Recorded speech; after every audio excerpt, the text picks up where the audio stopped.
I still remember the exact weight of that moment, the way my chest tightened when he said it, the faint tremor in his voice that wasn't guilt but excitement for the life he thought he was walking into. He wasn't just leaving me, he was leaving the life we had built together, the shared dreams, the laughter in tiny apartments, the late nights of planning what we thought was our future. I sat there frozen, every cell in my body screaming for me to fight for us, to make him stay, but something inside me knew that this wasn't a battle I wanted to win. If someone could walk away that easily, they were never truly mine to begin with. The heartbreak hit me harder than I expected, not because I thought he was irreplaceable, but because I had to face the truth that I had made him the center of a world that didn't even value me as its foundation. In the days that followed, I went through the motions like a ghost wearing my own skin. People think heartbreak is loud, it isn't. It's quiet. It's staring at the ceiling at 3 a.m., wondering if you'll ever feel whole again. It's the way your favorite coffee suddenly tastes bitter, the way you forget what songs you used to love before you started loving someone else's playlist. I replayed our conversations in my head, looking for the moment I should have known, the sign I should have seen. But there was no single moment, it was a slow drift, disguised as life, until one day I found myself on the shore alone. That first week, I wanted nothing more than to disappear into the pain, but somewhere inside me, a voice I had ignored for years whispered, "What if this is where you start instead of where you end?" That thought was almost insulting at first. How could I think about beginnings when my life felt like it had been ripped apart? But heartbreak has a strange alchemy. It burns everything you thought you were, and if you're brave enough, you get to decide what grows back in its place. I began to notice that I had spent so much of my energy trying to be enough for someone else that I had forgotten what it felt like to be enough for myself. I had invested in his dreams, his comfort, his image, while putting my own ambitions on the back burner. There was a version of me I had abandoned in the process, a version who was hungry, driven, curious, and not afraid to take up space. I realized I could mourn him and still choose myself in the same breath. That was the first spark of power I had felt in weeks. So I started small. I didn't try to reinvent my life overnight. I woke up earlier than I wanted to. I read books I had bought but never opened. I reached out to people I admired instead of staying in my little comfort zone. I made a list of skills I wanted to master, not because I thought they would impress anyone, but because they would make me better. For the first time in years, my daily choices weren't about keeping someone else happy, they were about building a foundation I could stand on without fear of it crumbling beneath me. There were days when the grief still knocked the wind out of me. Some mornings, I would wake up and feel the loss like a physical ache in my chest. But I learned to sit with it instead of running from it.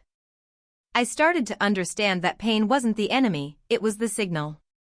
It told me where I needed to grow stronger, where I needed to heal, and where I had been giving too much of myself away. That awareness became fuel. Slowly, I began to see the shift. My mind was sharper. My decisions were clearer. I stopped wasting time trying to prove my worth to people who couldn't see it.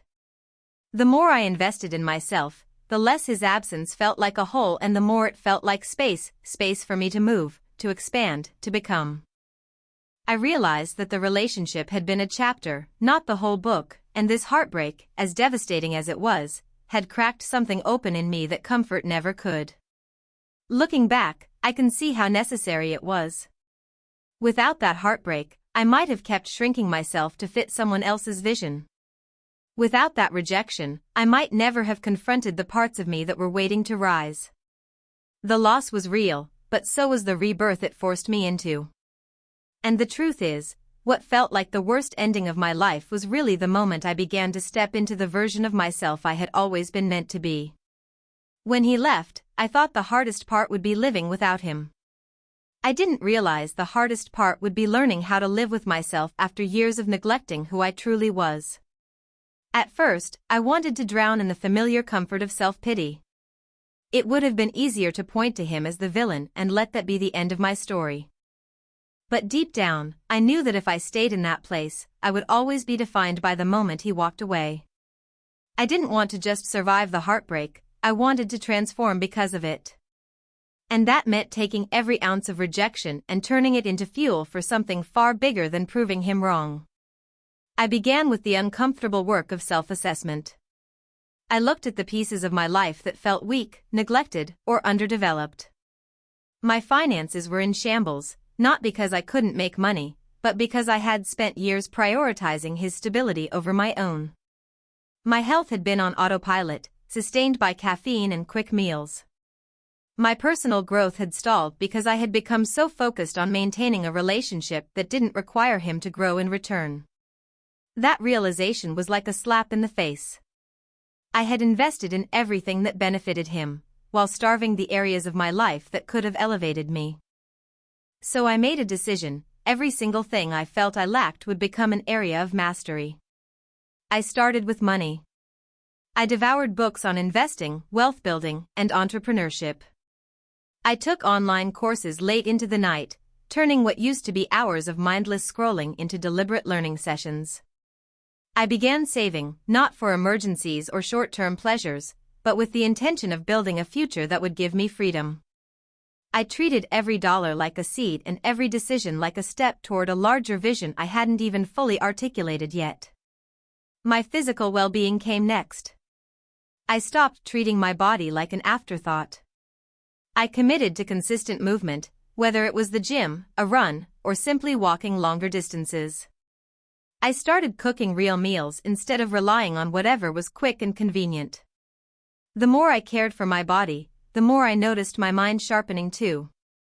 I had more energy, more focus, and a level of clarity I hadn't felt in years. It was as if by strengthening my physical foundation, my mental resilience grew alongside it. But the most important investment I made was in my mindset. I had to dismantle the subtle but dangerous belief that my worth was tied to how much someone else valued me. That took time. I practiced setting boundaries, even in small interactions, because boundaries weren't just about protecting my time, they were about affirming my worth. I started saying yes to opportunities one would have avoided before out of fear or insecurity. I applied for positions I thought I wasn't ready for. I reached out to people I considered way out of my league. I learned that rejection in these areas didn't sting the same way romantic rejection did because each one was simply a step toward something greater, not a statement about who I was. There were moments when it felt exhausting. Turning rejection into self-investment isn't glamorous. No one claps for you when you choose to stay in on a Saturday night to work on your business plan instead of going out to distract yourself. No one celebrates the tiny victories, like paying off a credit card or waking up without hitting snooze, except you. But those moments were where the real transformation happened. They were proof that I was no longer living for someone else's approval. I was living for the future I could see taking shape in the distance. The funny thing about self-investment is that it compounds quietly. You don't wake up one day and suddenly feel transformed. You start noticing subtle shifts, how you handle stress differently, how opportunities seem to find you, how people treat you with more respect because they can sense you respect yourself. It's a slow burn, but it builds a fire inside you that no external validation could ever match. I stopped chasing the feeling of being chosen by someone else and started choosing myself every single day, in ways that were tangible and measurable. I wasn't waiting for the right person, the right opportunity, or the right timing. I was creating the right version of me so that when those things came, I would be ready to meet them head-on without losing myself in the process. When I first heard the phrase, "Your network is your net worth," I thought it was just another motivational slogan people threw around at business events. But after he left, and I was forced to rebuild my life from the ground up, I began to understand how deeply true those words were. Up until that point, my circle had been small, familiar, and safe. I spent most of my social energy on him, his friends, and the people who were already in my comfort zone. It wasn't that they were bad people, but they weren't people who could open new doors for me. They weren't connected to the opportunities one now knew I needed. If I wanted to change my life, I had to change the rooms I walked into. At first, the idea of putting myself out there felt intimidating. I wasn't a billionaire yet. I didn't have the flashy credentials or the kind of success that would make people instantly gravitate toward me. But I decided to approach networking differently. Instead of thinking about what I could get from people, I started focusing on what I could give. I made a habit of listening more than I spoke, asking questions that made people feel valued, and offering help without expecting anything in return. It was surprising how quickly this shifted the dynamic. People remembered me not because I was trying to sell myself, but because I made them feel seen. I started attending events I once would have skipped. Conferences, business meetups, workshops, charity galas, any place where ambitious people gathered. I walked in with the mindset that there was always at least one person in the room I could learn from, and at least one person I could genuinely connect with. Some nights, I came home with nothing but a handful of business cards that would never lead anywhere. But other nights, I met people who would change the trajectory of my life entirely. It wasn't always obvious in the moment who those people were, but I stayed consistent in showing up. Social media became another tool for expanding my network. I stopped using it passively and started using it intentionally. I reached out to entrepreneurs, creatives, and leaders whose work inspired me. I left thoughtful comments, shared their content, and sent direct messages that were specific and personal. Over time, these small actions led to conversations, collaborations, and introductions that I never could have orchestrated if I'd stayed in my own bubble. I realized that your network isn't just about who you know, it's about who knows you and trusts your name enough to recommend you when an opportunity arises. One of the most powerful lessons I learned was that networking wasn't about quantity, it was about quality. I didn't need to know thousands of people. I needed a small circle of highly connected, trustworthy individuals who respected my work ethic and character. This meant nurturing relationships instead of just collecting contacts. I followed up with people I met. I sent notes of congratulations when they achieved something. I recommended their services to others when I had the chance. I built a reputation for being consistent, reliable, and generous, and in return, people began to open doors for me that I didn't even know existed. There were also moments when networking forced me to confront my insecurities. Walking into rooms where everyone seemed more successful than me was humbling. But instead of letting that intimidate me, I treated it as a reminder that I was in the right place. If I was always the smartest person in the room, I wasn't in the right room. Surrounding myself with people who were ahead of me gave me a glimpse of what was possible, and it stretched my vision far beyond what I thought I was capable of. I stopped comparing myself to them and started learning from them. Over time, I noticed that opportunities started finding me instead of me chasing them. Someone would mention my name in a meeting I wasn't even in. An investor would reach out because a mutual contact had spoken highly of me. A collaboration would fall into place because of a chance introduction months earlier. None of it was luck, it was the compound effect of consistently showing up, adding value, and staying connected to the right people. I began to understand that wealth isn't just about money, it's about access. And access comes from relationships built on trust, respect, and mutual benefit. In the beginning, I thought motivation would be the thing that carried me through the rebuilding of my life. I would wake up some mornings feeling fired up, ready to work for hours, convinced that the energy I felt in that moment would be enough to get me to the finish line. But motivation is a fleeting thing. It shows up when conditions are good, when you feel inspired, when the weather is nice, when the mood is right. The problem is, life doesn't always offer those perfect conditions. Some mornings I woke up with no energy, no excitement, and no desire to push forward. If I relied on motivation alone, I would have quit before I ever saw real results. That was when I learned that discipline was the real foundation for transformation. Discipline is quieter than motivation. It doesn't rush in with fireworks or big emotional highs. It's the decision you make when no one is watching, the unglamorous choice to keep going even when everything in you wants to stop. When he left, I didn't suddenly become disciplined overnight.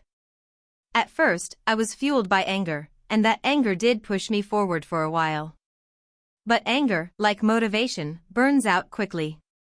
What took its place was a deliberate structure I built into my days so that progress was no longer a choice, it was automatic. I started by creating routines I could commit to no matter how I felt. I woke up at the same time every morning. I set specific hours for learning, working, and taking care of my body. I treated those blocks of time like non-negotiable appointments with myself. If I was tired, I showed up anyway. If I was distracted, I stayed until the work was done. It wasn't about perfection, it was about showing up consistently. Over time, the actions that once felt forced started to feel natural. Discipline stopped being a burden and became part of my identity. There were plenty of days when I didn't see any immediate payoff. I would spend hours learning, planning, building, and still go to bed wondering if any of it would matter. But discipline isn't about instant gratification. It's about stacking small actions until they form something unshakable. I kept reminding myself that even when it didn't feel like I was making progress, I was still moving forward simply because I wasn't stopping. The discipline to keep going was creating momentum, and momentum is one of the most powerful forces you can harness. I also learned that discipline requires boundaries, not just with other people, but with yourself. I had to get honest about the ways I sabotaged my own progress. I cut back on distractions that pulled me away from my goals. I learned to say no to things that would have been fun in the moment but costly in the long run. I stopped waiting for the right time to take action and started acting even when I felt unprepared. Each time I made those tough choices, I was strengthening a kind of muscle that motivation could never build. The other thing discipline gave me was resilience. Motivation tends to crumble in the face of setbacks. When things don't go the way you planned, it's easy to lose the spark that got you started. But discipline doesn't care if you're having a bad day. It doesn't care if you're tired, upset, or discouraged. It only asks one thing: did you do what you said you would do? On days when I faced rejection, financial challenges, or unexpected problems, discipline was the anchor that kept me from drifting completely off course. There was a strange freedom in this. Once I stopped relying on how I felt and started relying on what I committed to, my life became more predictable in the best way. I knew that no matter what happened, I would show up for myself. I could trust myself to follow through even when it was inconvenient or uncomfortable. That kind of trust is powerful because it removes the constant negotiation with your own mind. There's no debating whether you should work today, no bargaining for more time. The decision has already been made in advance, you just execute it. The longer I lived this way, the more I realized that discipline wasn't just helping me achieve goals, it was shaping me into the kind of person who could handle success when it came. Motivation might get you started, but it can't carry the weight of the journey. Discipline can. And the more I practiced it, the more I understood that this quiet, unshakable consistency was the real key to building the kind of life I wanted. In the early stages of building my new life, I felt the urge to tell everyone what I was working on. I wanted people to know I was making moves, that I was hustling, that I was going to prove every single person wrong who had doubted me. But I quickly learned that sharing everything too soon came with its own set of problems. The more I talked, the more I invited opinions, doubts, and distractions. Some people would smile to my face while quietly rooting for me to fail. Others would take my ideas and run with them before I had the chance to bring them to life. It didn't take long for me to realize that some of the most powerful progress happens in silence. When you work quietly, you protect your energy. You don't waste time explaining your vision to people who aren't capable of seeing it yet. You don't get sidetracked by trying to make others understand your path.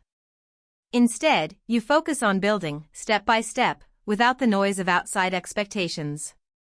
This shift in approach changed everything for me. I stopped seeking validation from sharing my progress and started finding validation in the work itself. The results became my voice, and those results spoke louder than anything I could have posted or announced. Working in silence also taught me patience. In a world obsessed with instant gratification, there's a certain discipline in allowing your work to mature before revealing it. It's like planting seeds and tending to them in private, knowing that when they finally break through the soil, they will be stronger and more resilient because they've been allowed to grow undisturbed. The temptation to announce every small win never completely goes away, but I learned to ask myself whether sharing it would actually help me move forward or if it would just feed my ego for a moment. More often than not, I chose to keep it to myself. I noticed that the less I spoke about my plans, the more mental space I had to actually execute them. I wasn't spending energy managing other people's reactions or defending my decisions.